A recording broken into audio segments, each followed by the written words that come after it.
The labyrinth is a womb of sacred energy. The sacred geometry of its shape and form is invigorating and connects us with the divine. That may be sacred feminine, sacred masculine, the energies of the earth, the higher self, God, your guides, or whomever or whatever your soul reaches out to. A primary energetic form within a labyrinth is the meander. To meander is to wander in winding, roundabout fashion.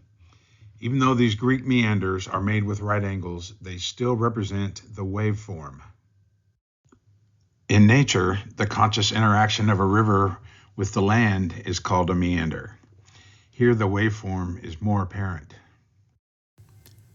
Here you can see how a double meander can be stretched into a 7-circuit labyrinth.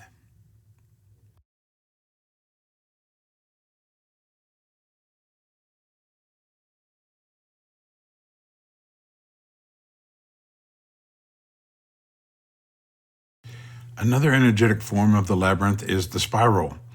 With or without meanders, the path to the center of the labyrinth is ultimately a spiral. Spirals and waves are different perspective iterations of the same energetic form.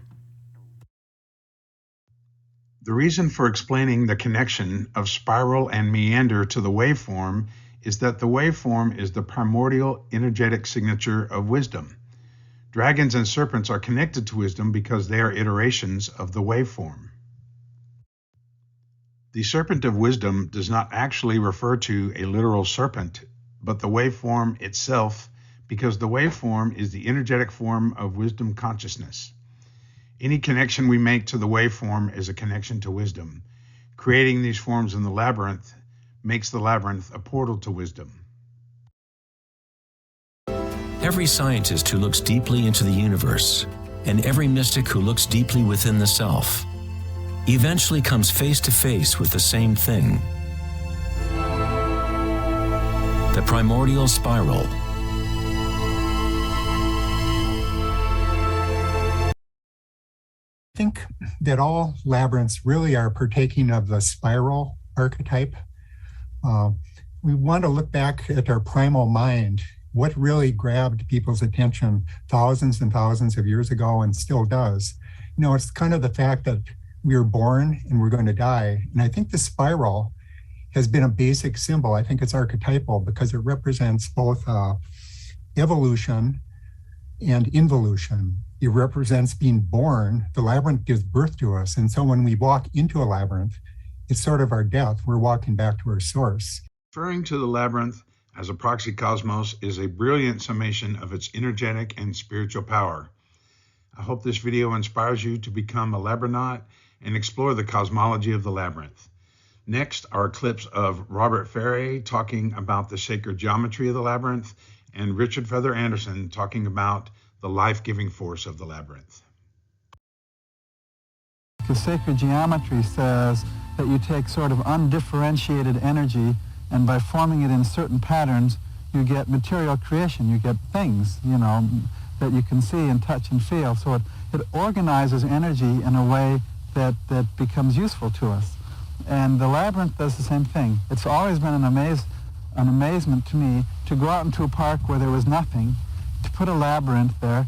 People walk around on the same ground they were walking on before as a park, but now in a particular pattern, and all kinds of wonderful things happen to them, and in both directions, and also happens to the earth. It's organizing the energy that's available to all of us from ourselves and from the earth in a way that it becomes useful to us.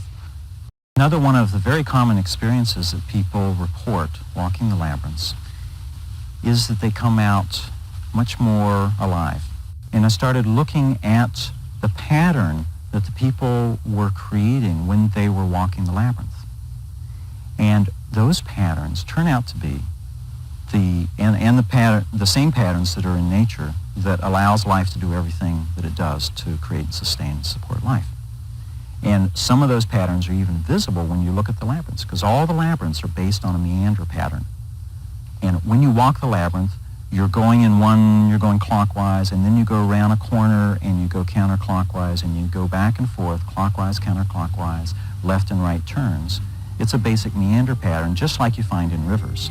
And the same thing happens to flowing water going through the meander and the spiraling eddies and all the various patterns in water.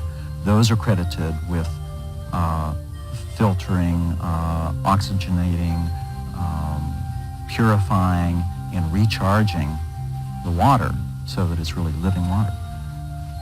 When we walk a labyrinth, we are being guided to dance in the same way that water dances flowing off the land in the streams. So, as far as I'm concerned, when you walk a labyrinth, you are being taken through these extremely basic patterns that support life. And so they vitalize you. But not only is that going on, you are being taught or shown what those patterns are. Not through your mind, but through the movement of your body. It's a kinesthetic experience. The symbol of the labyrinth has great impact on consciousness. Any interaction with this symbol will have an effect on you, whether actually walking a labyrinth or simply observing the symbol.